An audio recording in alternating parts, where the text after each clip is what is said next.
Thank you for stopping by Ballistic BBQ. On today's video, I'm going to be cooking up a 9-pound beef shoulder on the slow and sear kettle by S&S Grills. Let's get going.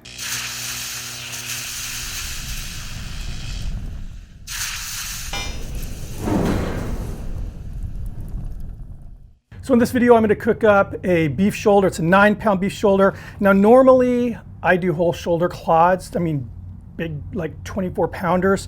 I wasn't able to find any. That's what I wanted to do on this video, but I couldn't find any. So next best thing is the shoulder, which is, cut from that entire muscle group, which is the clod. What I'm going to do after it's cooked is it's kind of an homage or tribute to Philippe's original, which is kind of a little deli in Los Angeles that invented the French dip sandwich. We'll talk about that when I get to making the sandwich. But where I want this to be as far as doneness is we're going to cook it fully, through. It's not going to be medium rare. I want it to be tender, yet still firm enough to run through my meat slicer. First thing I'm going to do is there is a lot of silver skin here, and I'm going to remove all of it.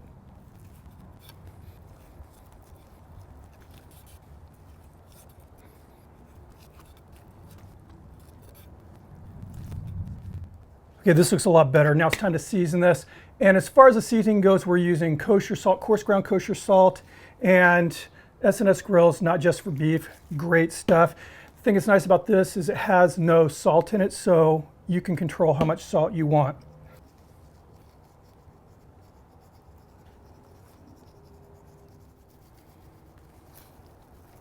I'm not using a binder on this. This piece of meat is plenty moist for this rub here. Other side here. I'm leaving the fat on this.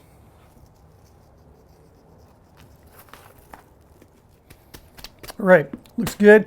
I'm going to allow this meat to sweat through this rub here, and we're going to dial in that cooker. So I have the slow and sear in place in the kettle, fully loaded with Kingsford Blue Bag, just briquettes. I went ahead and lit one corner of the charcoal with a torch to get it going. Started out, brought it up to 175 pretty easily, and now I have it locked in at 250. And I've been using the lid damper and then the big damper down below. As soon as I get the meat on and we start this actual cook, I'm going to transition from the big, damper down below to the now infamous smoke hole. Let's go ahead and put that meat on.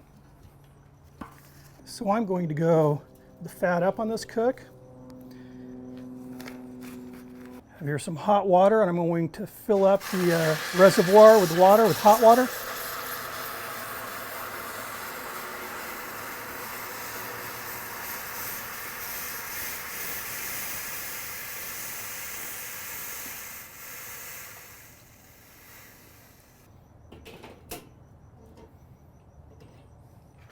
Place some wood in, get some hickory. Stagger this throughout here.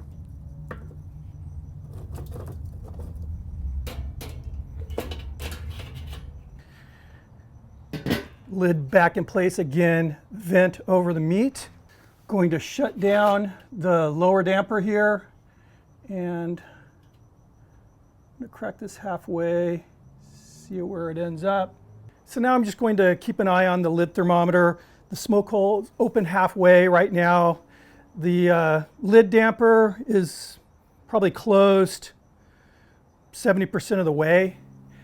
I'm going to see where it lands, and then I'll pop it up again. We're looking for about 275, and that should be an easy goal here. I'm not worried about monitoring the temperature of the meat just yet, but I will probably put in a probe to monitor the internal temp. I'm guessing maybe a couple hours in. So I've done hundreds of big giant shoulder clods. This is actually my first just shoulder. I'm kind of guesstimating for the doneness I'm looking for.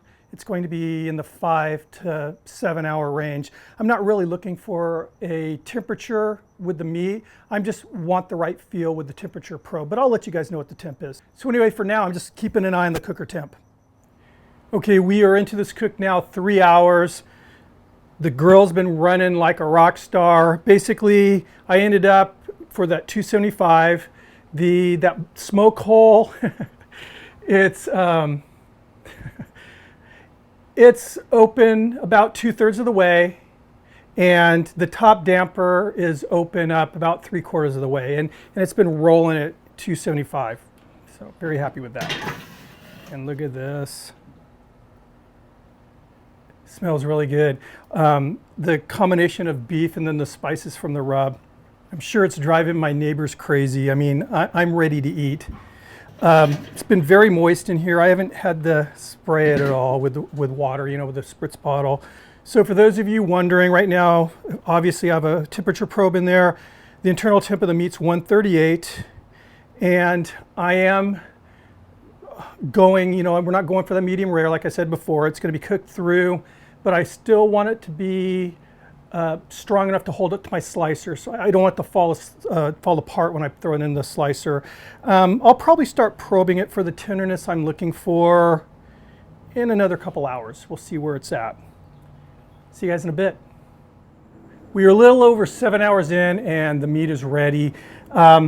It's got the tenderness I'm looking for. I mean, there's resistance, which is what I want, but it still feels, you know, kind of like a nice roasty tenderness, if that makes any sense. Probably not. Right now, the temperature, the internal temp of this piece of meat is 180 degrees Fahrenheit. And here we are. Gorgeous bark. Smells wonderful. So I'm going to allow the meat to rest.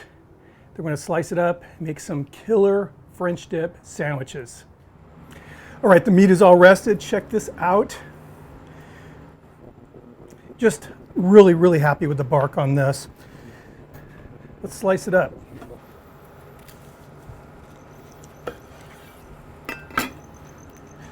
That was the tenderness I'm looking for. You can see it's juicy, nice and juicy. So what I'm going to do is slice this using the old meat slicer here, just like they do at Philippe's, the original. Then we're going to make a double dipped French dip sandwich.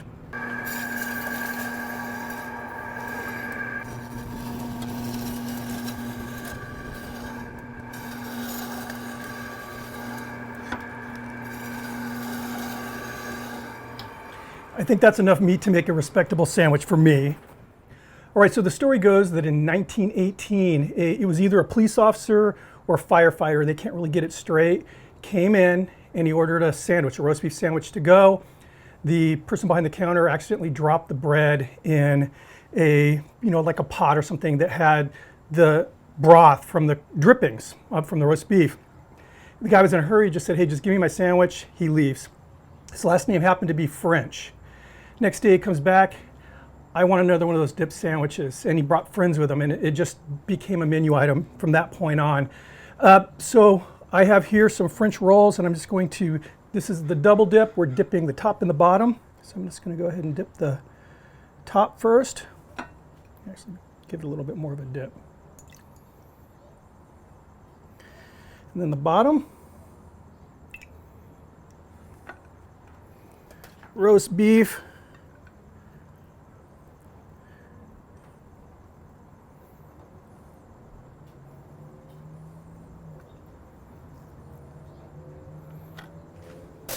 Now on every table they have a squeeze bottle with some spicy mustard. I made this, it's awesome and it tastes just like theirs. I found a really good recipe online. I'll post the recipe down below for you.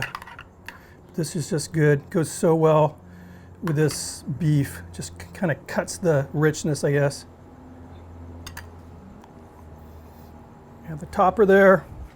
And one of the side options that I always get when I go to Philippe's is a hard-boiled egg that's been pickled in beet juice and spices. Made these from scratch. I'll have the recipe down below for you. And they just look cool. There we are. All right, let's try this out.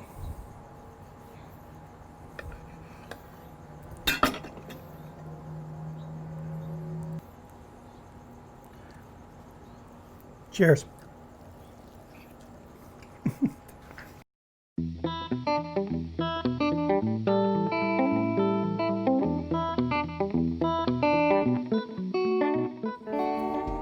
every bit as good as Philippe's.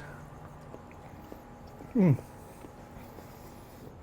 tell you what, I am happy as I can be about this entire cook.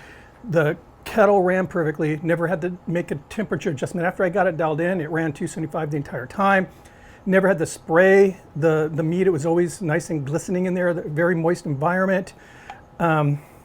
This tastes insane. I mean, it tastes every bit as good as the original in LA.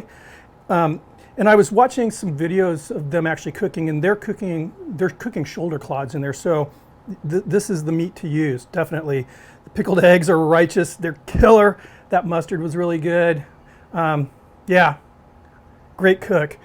Anyway, so what am I drinking? This is from Epic Brewing, and it's Fest beer. It's kind of for Oktoberfest. And they got that kind of cool Bavarian can going. Anyway, guys, I'll see you on the next video. Cheers.